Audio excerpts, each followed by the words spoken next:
Okay. I kind of filmed the cleaning Okay. for the tattooers so they know how to keep shit sanitized. You know I what got I'm saying? you. Ugh. What'd you say your name was? T. T? Yeah, you can call me Okay. T. Let me turn my phone off. Easy to remember. Well, my real name is Trinera. So, yeah. I never tell people my real name. Well, shit, everybody gonna know now, so. I could cut it up. No, you keep it in there because ain't nobody finna. You can't find me on my real name anyways. Yeah. Yeah.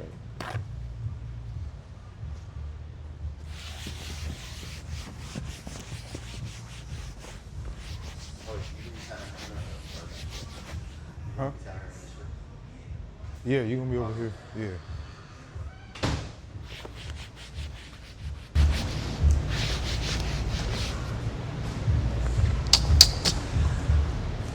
You filming off two Sonys? Well, a Lumix. I see the Lumix. You filming off the Panasonic Lumix, and then that's the. A Sony or Canon? Canon. Canon. Mirror? No mirror? Is it a mirror? Mirrorless. Mirrorless? Okay. Yeah. That sounds right. I don't know. I bought that like 3-4 years ago. Yeah, it's probably mirrorless. I had a Canon T6 and I sold it. You could just tell by looking at the cameras which one it is? Yeah, and the lenses. It says Lumix on the top, but that's mirror. I think the Lumix has a mirror in it. No, this is mirrorless. Mirrorless too? Okay, so that's a newer one, yeah. So mirrorless, I had a mirrorless camera where you have to physically zoom. Yeah. And then I have a mirror. I had a mirror camera physically zoom. Mirrorless. I have a Sony VF1 that I used to film off of everything with. That's like a digital camera, and that's mirrorless. And I'm looking at getting another camera soon. So I need two cameras. You can come sit right here. Okay. Put my stuff over here.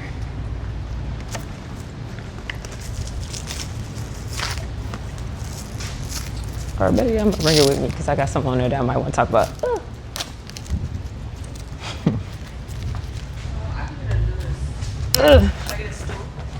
Where you learn about cameras? Huh? Where you learn about cameras at? So I always been into film. And my brother LA, he runs Industries TV. He taught me a lot about cameras. And so because of LA's LA just started teaching me about cameras and stuff before I got into female hip hop now. But I also learned about cameras through like watching hood vlogging. So like, what was it?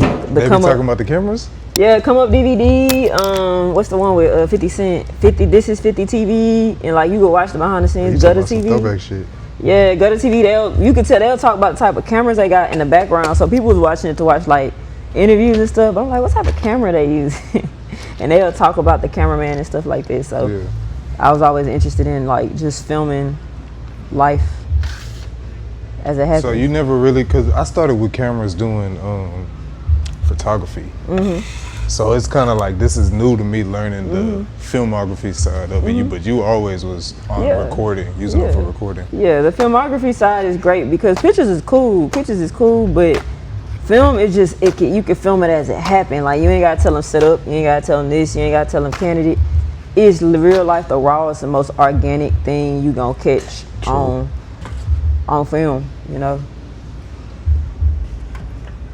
That's crazy. I never thought about it like that. Yeah. And just, you know, I have a history background. So like history? Yeah, I graduated from Prairie View A&M University with my bachelor's in history. Oh shit, congratulations. Thank you. And so we had I know that was boring. Not really. I like history though, so that was fun. Yeah, like you gotta love it to major in it. Yeah. My professor, shout out to Dr. Robinson, Dr. Jones, who else? Dr. Malachi is probably his first name, so he's gonna be mad if he see this. But all those professors that I learned from, they taught us that archiving, film, recording voices, writing stuff down is the only way our history gonna be told. Because black people, we don't tell history through books, we tell it through voice, through storytelling. And so once we stop recording and taking pictures, we stop honoring our history. Because you could put anything in a book. That's why them white folks was able to like use them to manipulate people. But us, we was telling stories, and I think that if we continue to film, even if we film in the trenches, telling about what happened, you know, because like a lot of people don't know Jordan Down projects got knocked down. It's on TikTok right now, but This is recent. yeah, they just get knocked down. The Jordan Down projects is in Watson, California.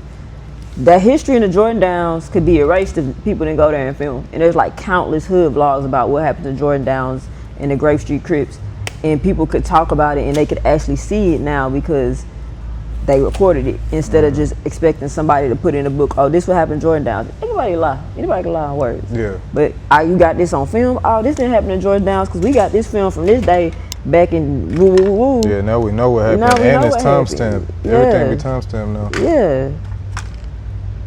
So that's why it's important for black folks to continue to keep filming, keep archiving, keep, you know, keep the camera rolling. No matter what, keep that motherfucker rolling. That's a fact. Ooh. Let me go grab my iPad. No, you good.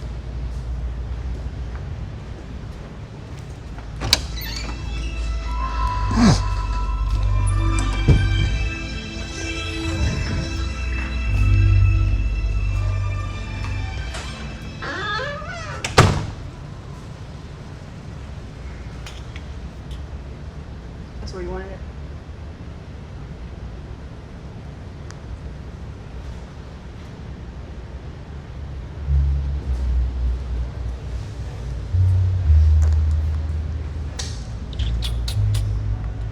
All right, you had sent me your tattoo on Instagram.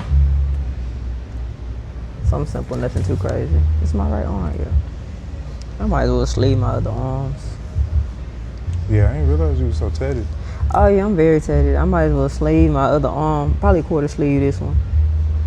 It's hard not to touch your whole body because when you love art, you just willing to go there. But at the same time, I be forgetting what my body looked like before these bad boys.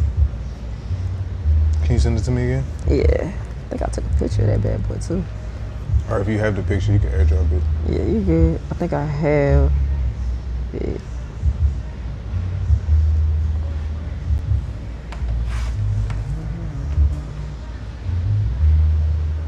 Oh shit. Come on. You said you graduated from PV? Mm-hmm. What was the HBCU experience like? It was great. You know what? This is not going. Yeah, that's why I said because it's not going to replay. You had took a picture of it. I didn't take a picture of it. I did. If I did, hold on, let me see. Like I'm gonna have to dig then, cause it's been a while. Let me see if I saved it. No, you good. Yeah, I graduated from Prairie A&M University 2 times. I graduated with my bachelor's in 2019. And I graduated with my master's in 2023. Both were in history? Master's is in education, curriculum, and instruction. Okay. I think the purpose of the reason why I went for history is because one, I wanted to continue to tell stories in a different way, and then 2, the second reason I went for education, curriculum, instruction is because like what I noticed is that like people be lying about what happened to people of color, and me wanting to make sure that people of color and black people get their right representation, and that's a big thing for me. So like I just want to make sure that the right people behind those books, behind those stories is being told. How do you think we make sure of that? Continuing to let people tell stories, continuing to I went too far back. Continuing to tell stories. Like I think sometimes as black people we kind of like shut people out and be like, the story you telling is corny. You shouldn't tell that story. Or that story is not like, that don't matter right now, bro. But what happened right now is the money. We need to get to the money. Yeah. And I get it because we're also an impoverished group of people where resources have been taken away from us to make us struggle. But at the same time, we need to talk about that. We need to tell that story. I got a better idea. We could do something. I drew this. You don't have to use the words, but we could do something like this. I can send it to you. Just the bamboos. Okay. Yeah. Just line work like that? Yeah, we could do the line work and yeah. That'd be dope. If that's okay with you? Yeah. Okay. All right, let me find this.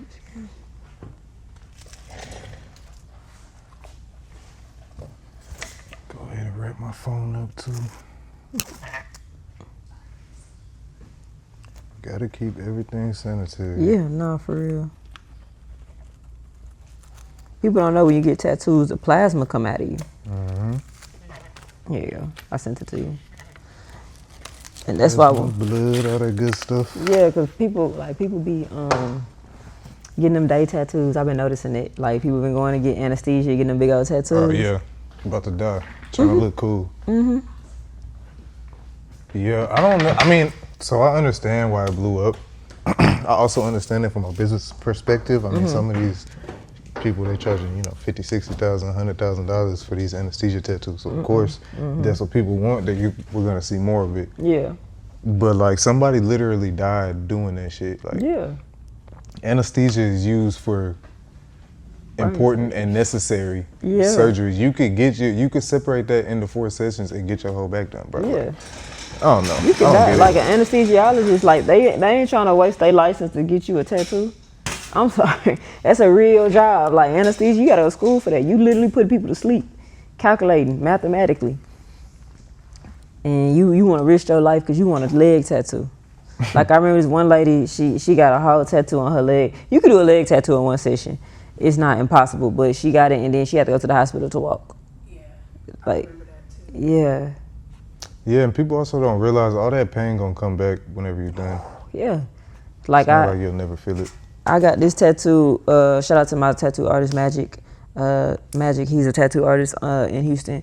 And I did it one session. He was telling me, you might want to come back. I'm like, nah. Boy, I went to the club that neck that same day. My tattoo was so swollen. It wasn't infected. It was swollen. It was almost. Yeah, it could have been, but I didn't know that like I was doing that. So I was like, you know what? I ain't gonna do that no more. Yeah. But I called him. He said just antibacterial soap. Make sure you put some ointment on it, some Aquaphor, some A&D, and I had went to the doctor and I got an antibiotic just in case.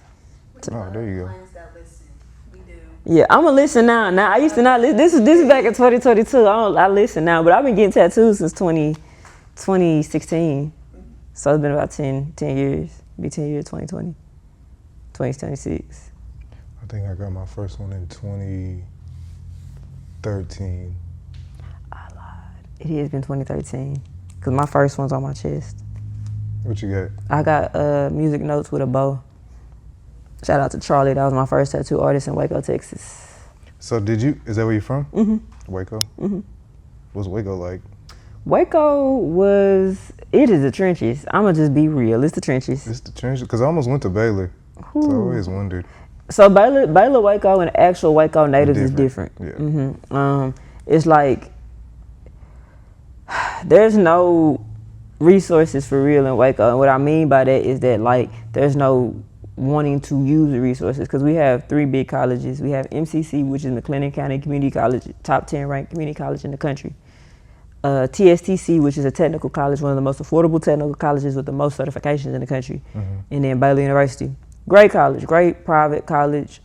It's expensive. That's why I say a lot of people can't access that unless you don't have a scholarship. Baylor is really hard to get into unless you come from old money. But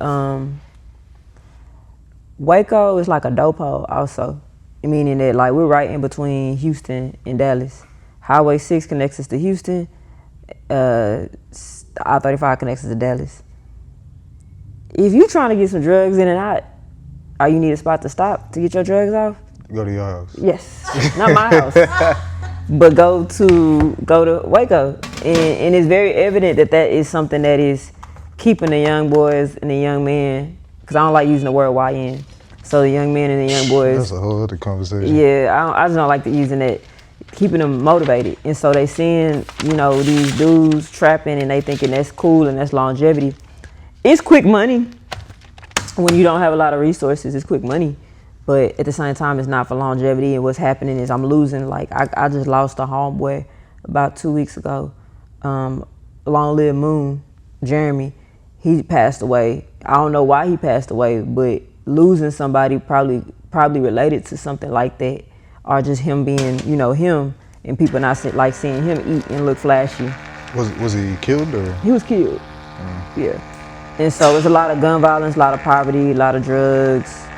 The music scene is cool. We had like Hot Boy West, Free Hot Boy, and then we have Waco Tron. That's my dog. He's still rapping to this day. He just dropped something the other day. And then some up and coming artists. You got my boy Texas Joe. He's not up and coming. He been rocking for a long time. And then we got my homeboy Debo. He's making music, starting to make music now. So it's like we got a good little music scene, but it deprives from not having the resources. Like, in a place like that, like you said, it's perfectly in position between these two other hubs. So the powers that be, they want to keep an area like that. Mm-hmm. So they're gonna keep pushing it to the kids. They're gonna keep hoping that it remains that way, because this money, I mean, that's big money coming out. Once it gets to the top of those type of situations, there's big money coming out. Yeah. So it's like, yeah. I wanted to ask though, because you was naming all the artists, have you always been tapped in with the music? Yeah, I always love music. Like, I'm real shy. I kind of have a social anxiety. I just realized that this weekend, but I have social anxiety, but I'm real shy. But because I'm real shy, I always like watch YouTube a lot. And so I started getting tapped in with a lot of female artists from, not female artists, just female artists, and also a lot of male artists in Waco. So like, just sitting back, listening to music on YouTube. Shout out to TLG Mana, shout out to Cam KT.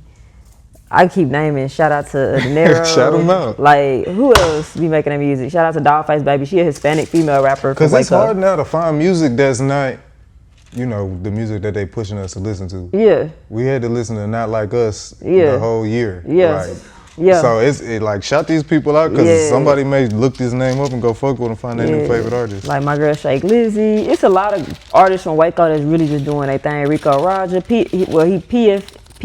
PNF Rico Roger. You might find him under Mo Rico Roger, but The acronym boys, huh? yeah, nah, the acronyms just set them apart. If I forget you, I'm sorry. It's just a lot of artists, but I've been tapped in Waco. When I started Female Hip Hop Now, I started it in Waco.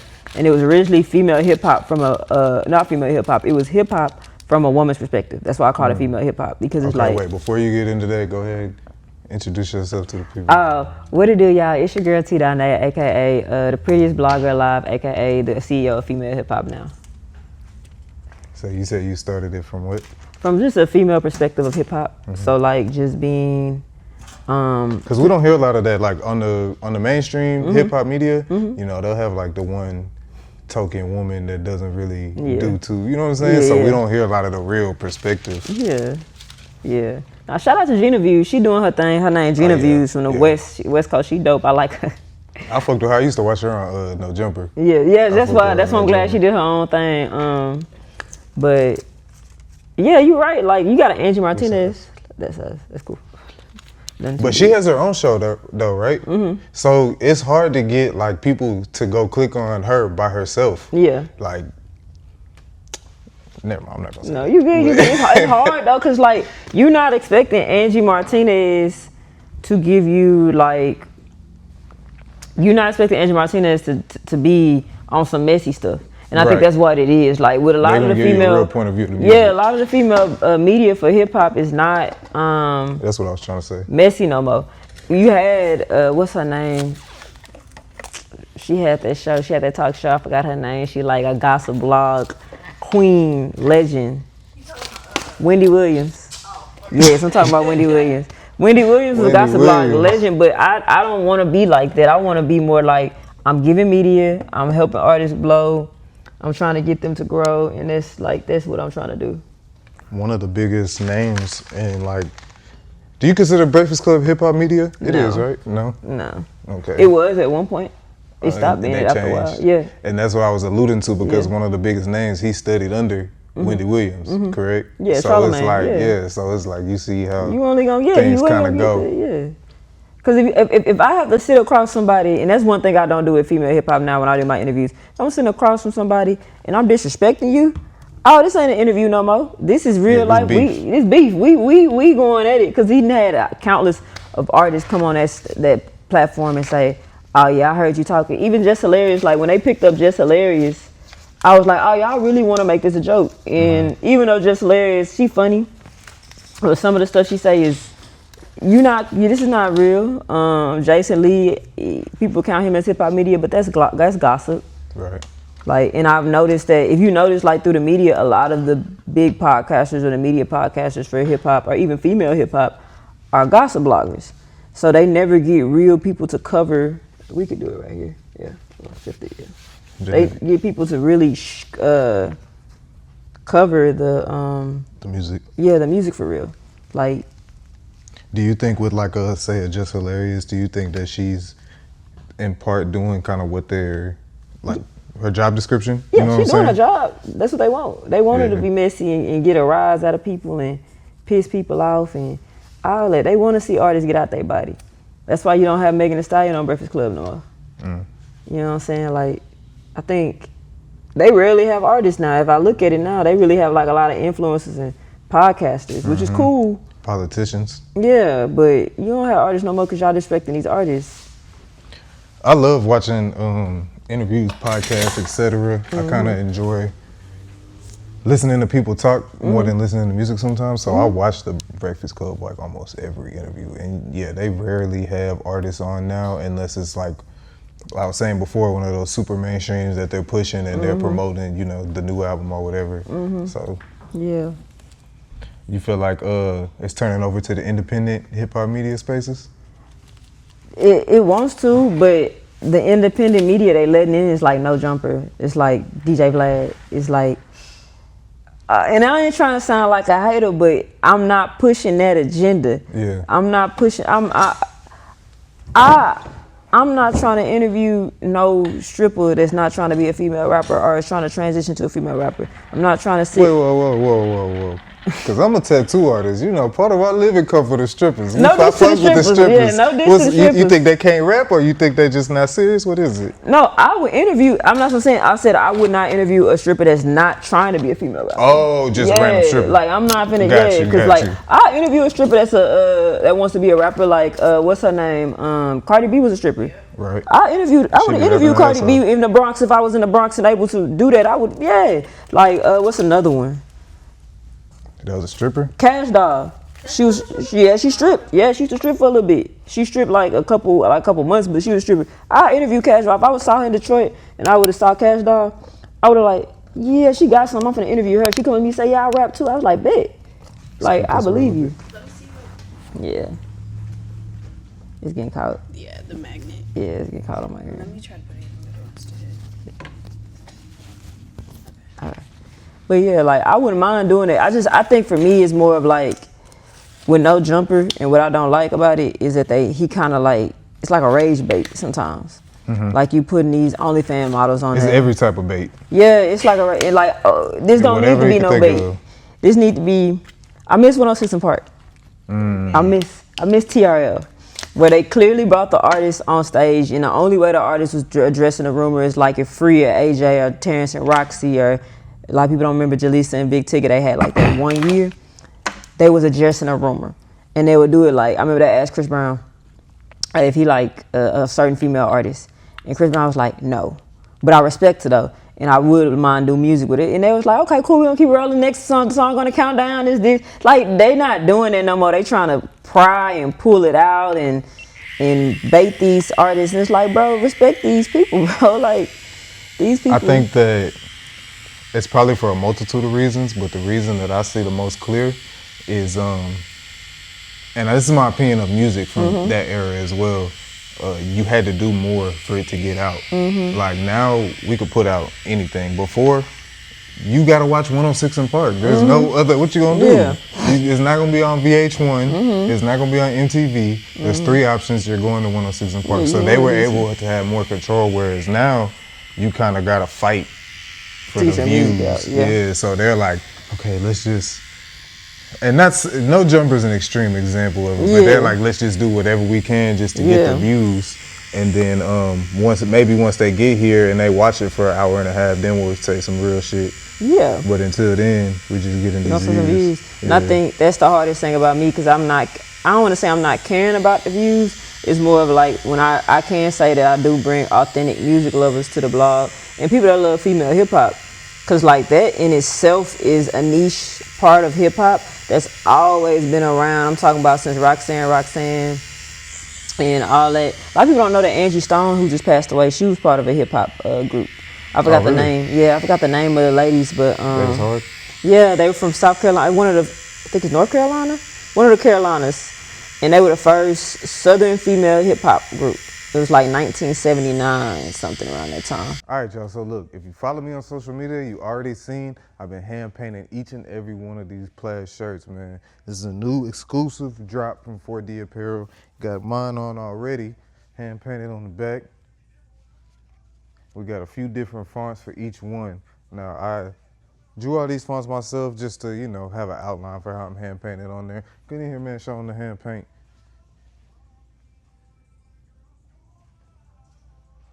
Now, that being said, as live as they are, I know you already want the exclusive drop because there's only 34 of them. So the reason there is only 34 of them, we got the 40% off tattoo coupon inside of the shirt. All right, now look, if you watch Client Conversations, you already know about these 40% off, man. I was talking about them to Trey in the interview. I had made these a few years back, and you know, we ain't even gonna bring up the past. All that matters is get you one of these, one of 34. Look, there's only 34 of them. I'm not playing, man. Get you one of these online now. You get this coupon in there. Whether you just want the shirt, whether you just want the coupon, whether you want both, whether you're going to split it with somebody. Drop the price in half and split it with them, man. Get you one before these are gone. Matter of fact, you know what? Let me show them the. Let's see this shit. By any means, T. Get you these before they're gone. This is one of my favorite ones right here.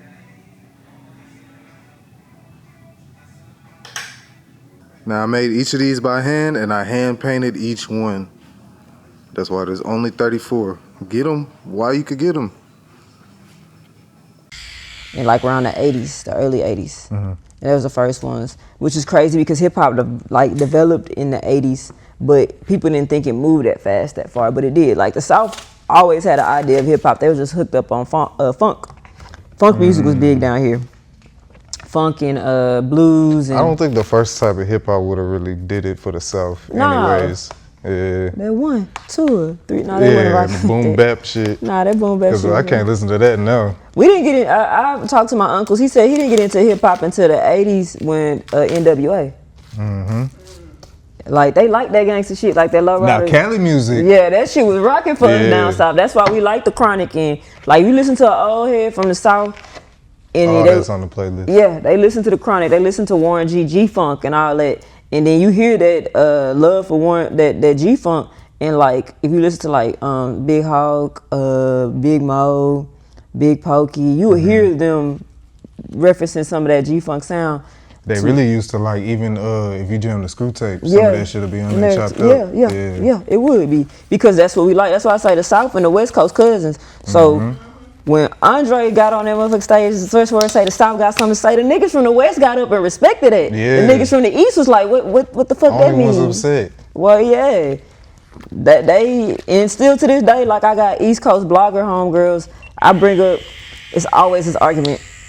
Who was more influential in female hip hop, Trina or Nicki? I'ma say Trina, but it's because I'm Southern.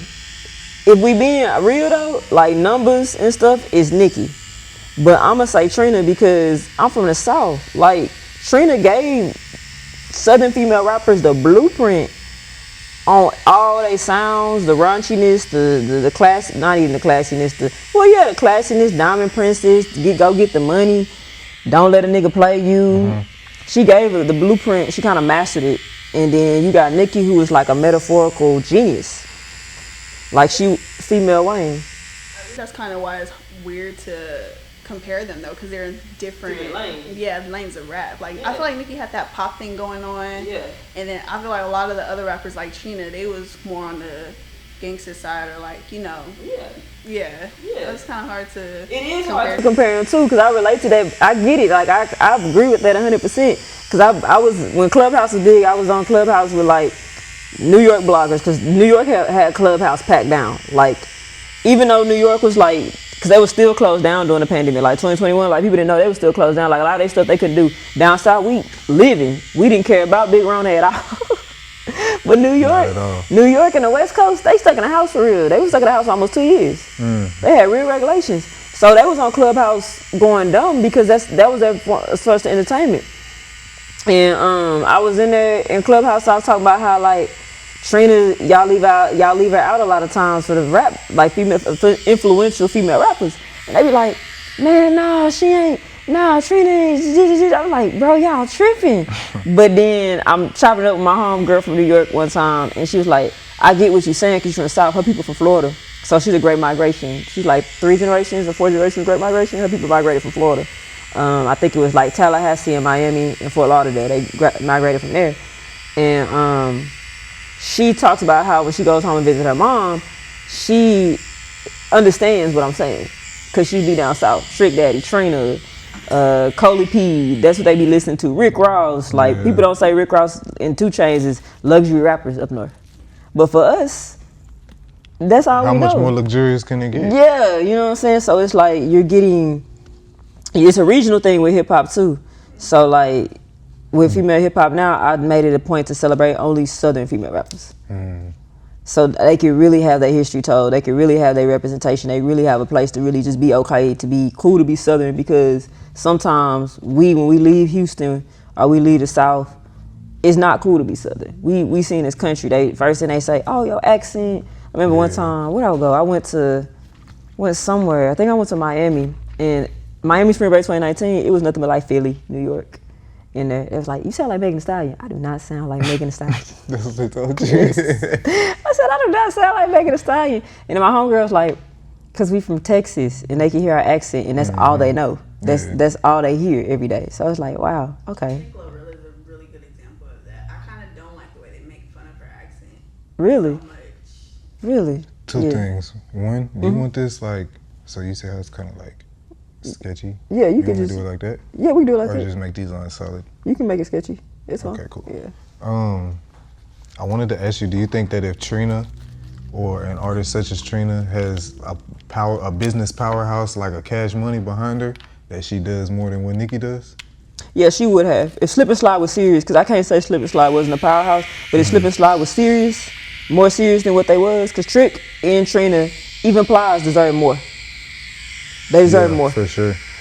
So if Slip and Slide was serious about actually outsourcing and finding artists, they would have been a powerhouse, because people do sleep on how Slip and Slide Records did hold Florida down for almost 15 years, from Trina to Plies to Trick, even Rick Ross. Yeah. Rick Ross was signed to Slip and Slide when he dropped Hustling.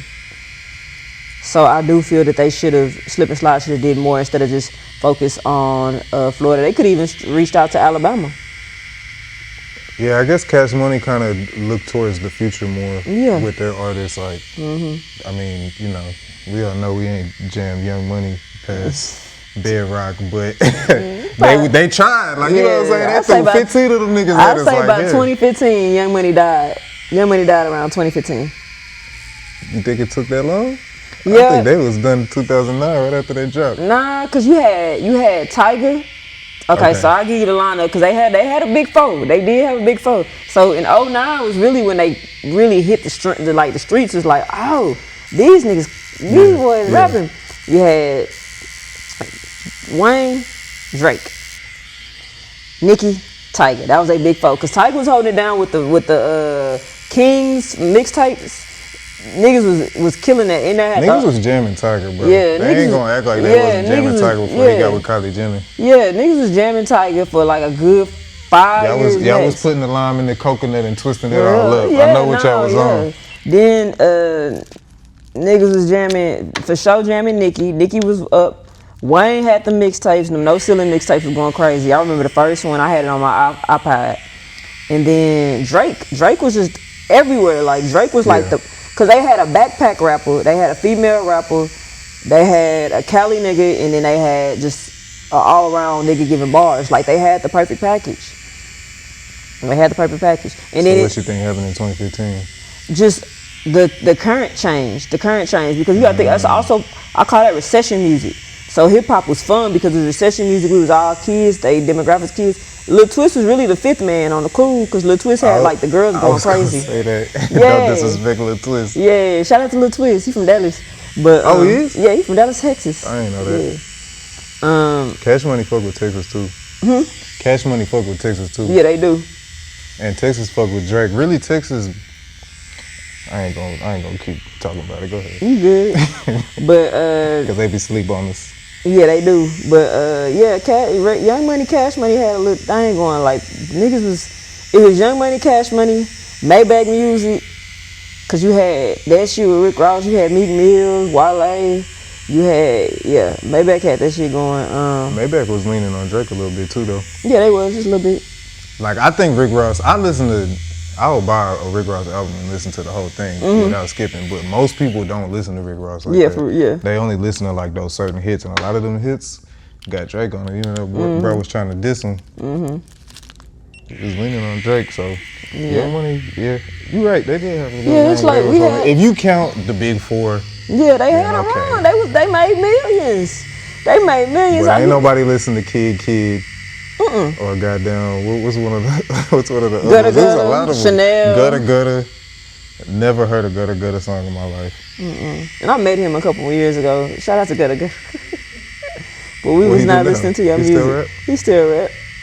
I'm pretty sure he got a stake though in Young Money though. Do you make music? No. No. I can rap. I write poetry. I can sing. I just don't make music. That's not my calling at all. Do you think are you like jaded because you know so much about the industry, or you just never wanted to? I know too much about the industry, but I also never wanted to. Like I tried once, and I was a kid, and I was pretty good. Like I recorded some raps on like a tape and everything, but I just didn't want to pursue it because when I saw the amount of work you got to put into it, going to the studio, because like I have friends that are producers. I'm currently dating a producer right now, and like it's a lot of work. Yeah, it's a lot of work.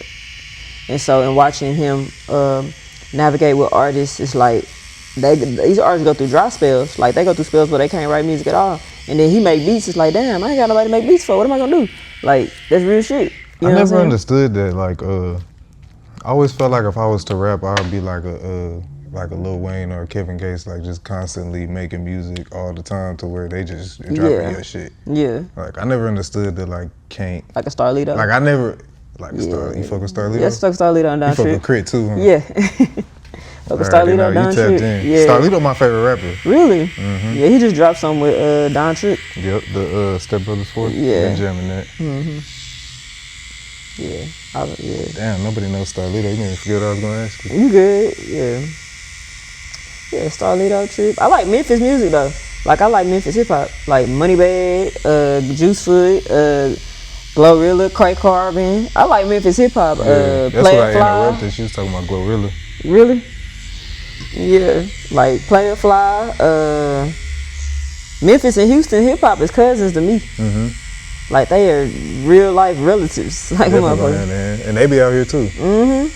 R.I.P. Dolph. I went to Key Glock. He had his CD release. I went to that like a couple weeks ago. It was out here? Yeah, he had it at Cactus Jack Records. He gave his records and CDs. He had 20 CDs was 15, records was 25, which is affordable for like that piece of and I listened to his CD actually 10 tracks was good. 10 tracks was good. Yeah. So are you always at events like that? I try to catch them. It's hard now because like so many people have them. Like I think showcases have oversaturated the music game too. Like everybody's saying, "Oh, I'm an A&R." Everybody's saying this, and it's hard for people to believe that. And it's like makes me have to work harder to actually tap people in. So like that's another issue. Like everybody say, "Oh, I'm a blogger. I'm this. I can get your music seen." Like there's only 6 real bloggers in Texas that actually making moves. You know what I'm saying? You got Sean Cotty. You got my girl Before the Cloud. You got my girl Bio Truth. You got what's his name, Key Talk, me of course, and it's like a couple other people. So I might be over exaggerating with 6, but it's only like 10 to people for real that's really making moves. The rest of these bloggers is just gossiping. Like so that's why I tell people like you got to be careful going to these showcases and stuff like that, because like those showcases can be a joke. Because if I tell an artist, you're not winning nothing at the end, you're not winning something as far as like the respect, or winning some money? Money, studio time, a free interview, a rollout, something that's gonna benefit you as an artist. Like my homeboy, shout out to my homeboy Toast Sauce TV. That's another real blogger that y'all need to tap into. He does showcases and he'll give you free studio time if you win the contest. Free studio time, free interview. He'll give you that. That's something that's gonna help you promote yourself. But a lot of these showcases, like, yeah, come to the showcase. You pay $100 to perform. It's $15 at the door. You sell your own tickets, or you could have 5. You could have 3 people come in for free. That ain't. What you doing with $100? You gonna pocket it. The promoter's gonna pocket it. He ain't giving you no studio time, no interview. He ain't giving you no feature with another artist. You know what I'm saying? Like, that's another good one. Like, if you got a big artist that's in the city that got enough regional fame, you get a feature with him. And even if that artist never put that tape out, because there's a possibility that tape never go out, you can still put that on your resume, say, I did this feature with so-and-so. It never got put out because you know how the industry go, but I know this person, we locked in. Like, that could be a good thing, but they're not doing that for showcases, and it's turning a lot of artists away. So showcases, they're making artists think that, you know, come over here and it's gonna be the people here that need to hear your shit, and then really they just Anybody, when people watch Straight Outta Compton, remember when they was watching Straight Outta Compton and like Jerry had them boys perform and it was like record labels there, execs standing next to him and shit. That's what they used to be for. Showcases used to have record label execs, but it's very rare that you have record label execs coming to a little showcase. Like, I know South by Southwest used to be big for that, having like these record label execs come to these showcases. You don't really see that no more because South by Southwest official scene is kind of dying. It's all underground scene. But I know why the official scene dying because it's expensive. Is Austin or just? Like the official South by Southwest scene is dying because it's super expensive to get a pass. Oh, like just to be there. Yeah, it's expensive. Yeah, I've been to South by Southwest, but I've never been to like what you would call official South by Southwest. And the only shows I seen niggas was like, hey, we can go get into this show. And like that. Like, I feel you. Yeah, it's expensive. So I know hate to the underground scene though. The underground scene doing his thing. Shout out to my boy Giovanni.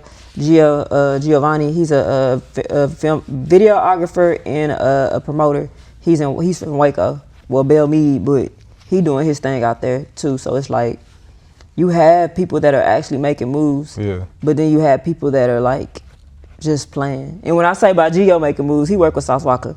He's worked with countless of other artists, Waco Tron, and these artists have like millions of views. He has the ear of real people who can really assist you. Speaking of TSF, shout out to my boy Money Made TSF. He from Belle Meade too. That's my boy. He did one of my first. I did one of my first interviews with him. So when you say people who are really making moves, do you break artists? Have you gotten artists looks that got them, you know, pushed them?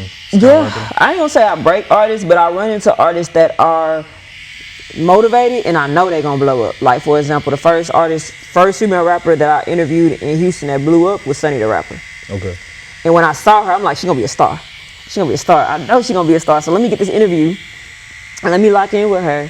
And over time, I genuinely started to respect her and, like, you know, build some type of rapport of like artists and media blogger relationship. And so like now, like a friendship, honestly, to be honest, like a friendship. So I went to an album release party a month ago and I need to actually edit that footage. Because as a media blogger, this isn't like you build a relationship because their name could come up all the time in the media bloggers. It's not like we'll just do an interview. We're not gonna do an interview every week like you know, Vlad do. But for you, it's like, we're gonna keep posting you, we're gonna keep pushing this. And that's what I catch myself doing. Like, I'll post videos, I'll post in the story and stuff like that. Like, I'm gonna continue to put her in people's faces because I believe in the vision in her artistry, and it's been growing ever since I met her like 2022, so it's about to be like 3 years ago. And then like another one, this girl named Dolly Bay, Princess Dolly Bay, she's from Dallas. I never met her in person, but we talk a lot on Instagram and I've been pushing her. She just went viral for her Beyonce song. She did like a remix of You Ain't No Diva. Like, if you seen that TikTok, I know her. And she been following me on Instagram for about 5 years. So since 2020. It's before when she started rapping. I saw her growth. Who else? There's a lot of girls. If I don't mention you, it's just because I can't think of it. But one girl right now that I really like, her name is Candy Baby. She's real dope. She got star power. I can see her growth. Like, she'll definitely be a name that people hear about in Houston in the next year to two. Shout out to Candy. That was our first interview on this show. Yeah, that's my girl. Yeah. Who else? My girl Yana. She got music. My girl Yana. She gonna be something. We was just at DreamCon Friday. I gotta go back to that today. How was it? DreamCon is great. I just get overstimulated. I have social anxiety and I'm extremely ADHD. It's an energy? Yeah. No. It's at the George Convention Center. So I feel like, I don't know, I feel like you bubbly. Like, so you telling me you're not bouncing around DreamCon? Hey, I was at the... I am. But also, I like being with a group of people. Okay. And so like my friends, they was moving around on me, and I was like, bro, where y'all at? And they was working behind the scenes too, because all my friends do something in media too. And I was like, bro, I can't find y'all, I'm irritated. And so I would catch myself get irritated, and my boyfriend was there, he was calming me down. He was like, babe, it's okay, you're good. It's like, and so like I'll walk away from the crowd, sit down, go get something to eat. And it's just me. Your social media be running out a little quick. I don't like saying that, but yeah, that's really what it is. Yeah, because it's like I'm starting to get overstimulated. Yeah. And it's like, okay, I can't keep doing this. So like that's why I took a long break today, because I was like, yeah, I'm gonna go do this interview, make sure I get this done, and then I'm gonna probably eat something and then head out there like around whatever time we get done, because like it ain't no point of me staying there all day. And I was there from like 11:30 to like 8. I left at like 8. Yeah. But it's fun. It's great. What is it? So DreamCon is like a convention for black nerds, or people that have like a really niche interest in like animes, cartoons. I was seeing a lot of tattoo artists. I'm wondering like, what are the vendors? Are they mostly artists, or is it like... There's artists, there's like t-shirt vendors. So I got this from there. I got my little Squirtle. And so I'm a Pokemon fan. It's my favorite Pokemon. And as a kid, you know, or just like all that, they got stuff like that you can sell and stuff like t-shirts. You could give like, if I were you, I'll make like them disposable fake tattoos and just sell those. Yeah, they stickers. Yeah, stickers. They have a tattoo artist. They had a tattoo artist on the second floor doing tattoos. So you could just get with DreamCon. It's like for black people too. Like it's a space for black people to be nerdy, because for a long time, you couldn't be black and nerdy. Yeah, it wasn't cool. Nah, I don't think it was cool. It's just the way some of them niggas is doing, like running in the hallway with a cape on. That's awkward. Like that's crazy. No diss to the black people that did do that, but like I don't think, no diss them niggas. Cause I never ran in the hallway with a cape on, but I do remember being a girl in like in PlayStation 2. Yeah. And like in NBA Street and NFL Street. Girls was going for the NFL Street was my shit. Nigga run on the wall on your ass. That was crazy. Like I'm trying to figure out why people didn't like that. I was a girl though. I knew all the buttons to the PlayStation 1 and PlayStation 2. And so growing up, I used to get picked on until I beat everybody up.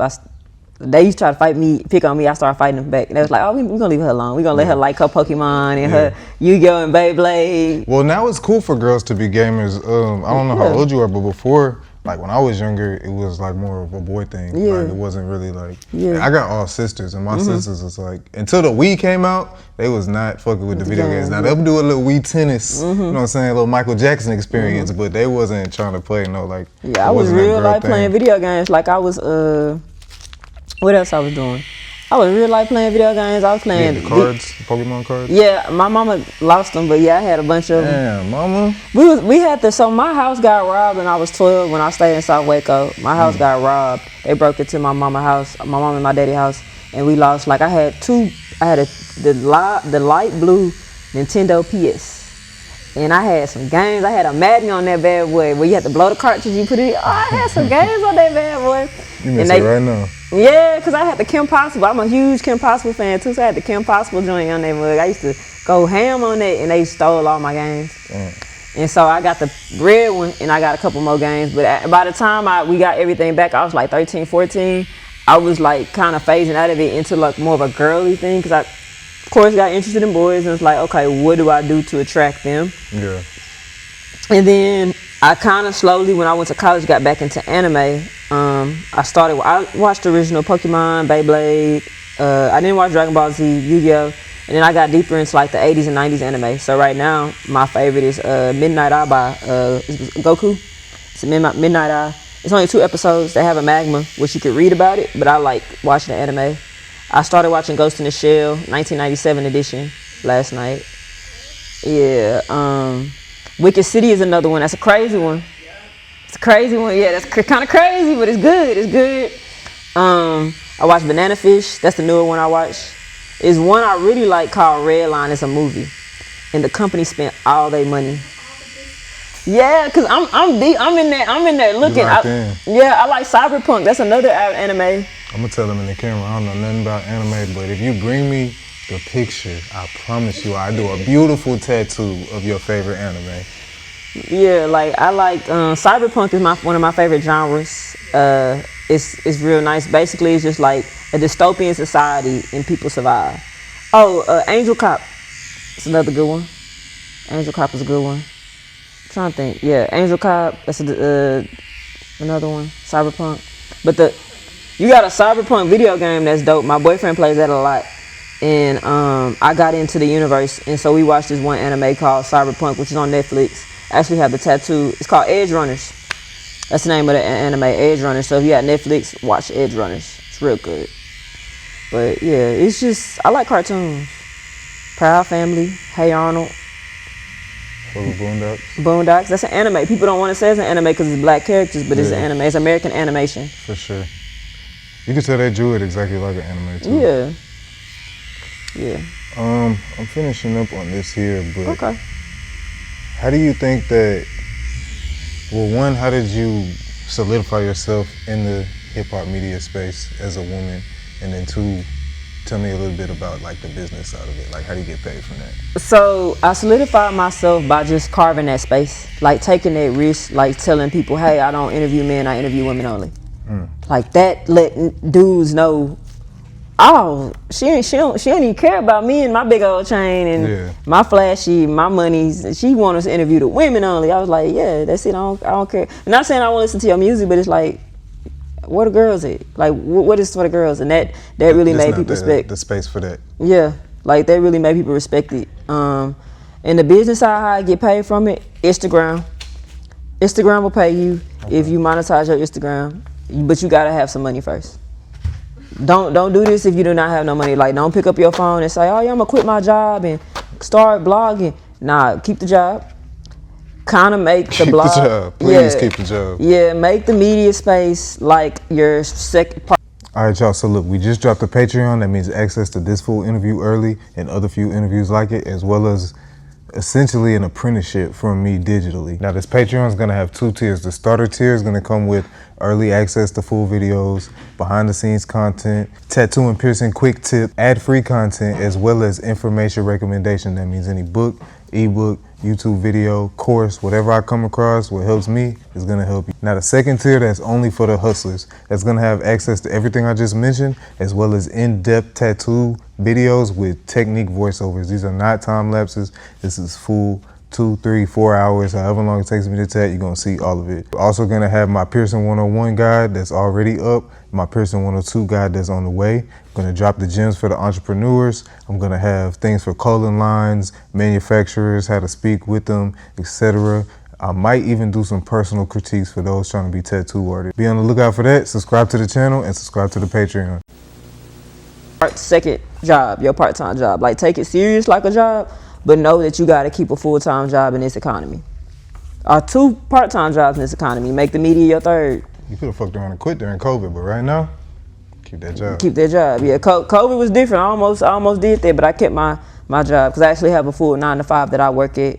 I get off work, and if I have an interview to do, I go ahead and do it. If I got an album release party to go to, I go to that party, get home, set myself up for my job in the morning, go to sleep, wake up, do it all over again. True hustler. Yeah, and that's what it is a hustle. Like, but making money off of Instagram, set it up, monetization.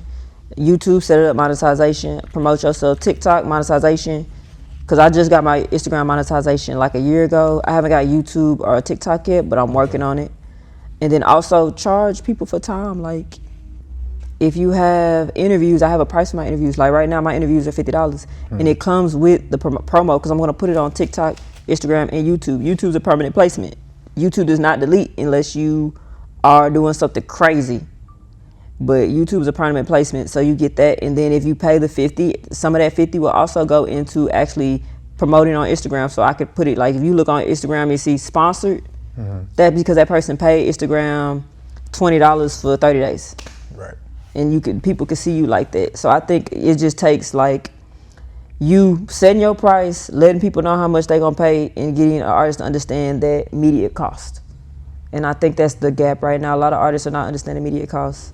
Because media companies are some of the billionaires, and you know what I'm saying? The people who start these companies, those like it costs money. That's how they amass those fortunes from doing this. What you think about your tech? Oh, I love it. It's great. It's a bamboo earrings for the hood chicks.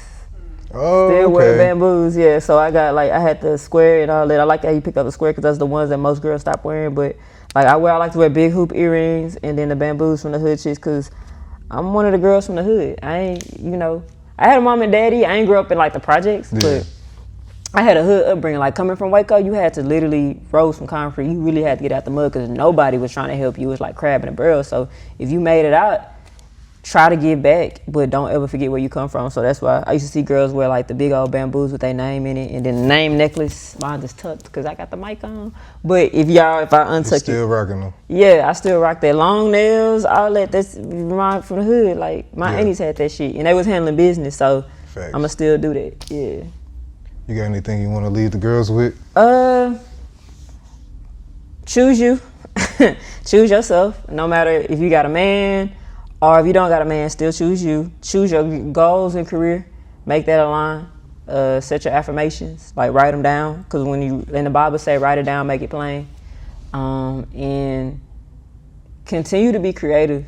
Always have a hobby. Like I know we in a generation where like, oh, I need this. I want to do this. Like have a hobby that you love to do that brings peace to your life. That's really just focused on you. Because if you don't have that, you ain't gonna be able to take care of you. So like choose you for real and not in a way of selfishness, but like choose you, like real talk. Ooh, my hand I said for the girls, but you men need to listen to that as well. Let me get some of the second skin. We're gonna wrap you up. I got you. If you wanna tell the people where they can find you at. All right, you can find me on my official Instagram. For my personal is officially T.Donae. So officially T.Donae. And then if you want to follow Female Hip Hop Now to support all the female rappers that I work with and I rock with, it's at FemaleHipHopNow _ on Instagram, and I think on Twitter, and I think on TikTok. But officially T.Donae is the Instagram. I'm not going to give y'all my Twitter. Y'all don't need to find it. If you find it, you find it. Oh, and I think... I'm about to go find it right now. And if my TikTok, I think it's officially T.Donae. Yeah, it is. But if you find my Instagram, you're gonna see all my other media. So yeah. Yeah, and I'll drop some of your links in this video as well. Appreciate it. Ooh. I appreciate you coming through. Yeah, no, I appreciate this. This is a dope idea. I love tattoos. I love interviews. I rarely do interviews, so when he asked me, I said, okay, I had to do it. How many have you done? Or why do you rarely do them? I don't like being seen. You be trying to. I be on the eye. You should have pulled up, like you seen the interview with YoungBoy. Yeah, you should have pulled up like that. Nah, but I one thing like people be telling me, T, you gotta be seen, you gotta be seen, you gotta be seen. So when people know, when you walk in the buildings, people know who you are, and that's been some benefits. Like I've been getting like free sections and stuff. That's a fact. I had lost my Instagram page, so I've been tattooing almost a decade. Really? I had lost my Instagram page when I opened this shop, and people literally thought I stopped tatting. So now I'm like, you finna see me. Like, we finna shoot some interviews. I'm gonna shoot content, but I was like, oh, you gonna have to see it because stop tatting is crazy. Yeah, nah, the Instagram be tripping. They got real strong. I almost lost mine in November and I got it back. And I just went ahead and I made Female Hip Hop Now like the real blue check. So if I ever lose any of my Instagrams, I could just call them or get a contact with them and they'll retrieve it, because sometimes like it'd be a community violation, which I didn't even do, or somebody might be hacking you. Because the bigger you get, the more people like will try to hack into your stuff. Yeah. Ooh, I'm trying to get my hand back, but this is beautiful. Yeah, I like it. This is dope. Your hand numb? Yeah, it'll go numb. Not a bad thing. It happens, because your blood circulation is going on right here. Right. So it's nothing to do with you at all, I promise. What's this right here? This means Kumba, means creativity. It's a West African symbol, Kwanzaa symbol. That's dope. Yeah. So, whew. Well, I appreciate you coming through. I appreciate you. Let's get us a picture for the thumbnail. I got you. Whew. Thank you. I talk a lot. I be trying not to. I'm all over it. Nah, that's good, because I barely talk at all. Okay. Y'all ready? She gonna put right here.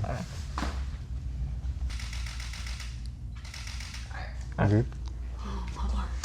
Yeah, you gotta get in the gym. Gotta get this. I'm just trying this. She just got in the gym. You got in the gym? Yeah. I do fitness influencing too, so. Oh, I forgot to talk about.